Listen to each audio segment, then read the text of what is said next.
Hello everyone, in this video I'm going to show you how to fix FB Messenger notes not showing. Well, to fix this issue, first of all you have to just go to the settings of your phone, and once you're into the settings of your phone, just try to open apps management.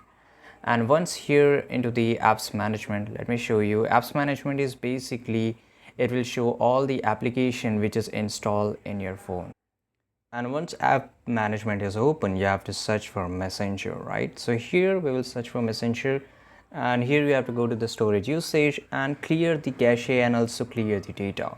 And once you clear the data, make sure you will also have to re-log in into this Messenger application. Now just go to Play Store, right, and look for Messenger here. Right, because this is very important. This is the latest update of Messenger. So if you haven't updated your Messenger mobile application, make sure you update it right now.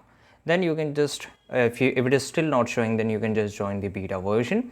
It will definitely help you, and after that you can just reopen your Messenger, and you will definitely find your notes feature in your Messenger. I hope you found this video very useful. Subscribe.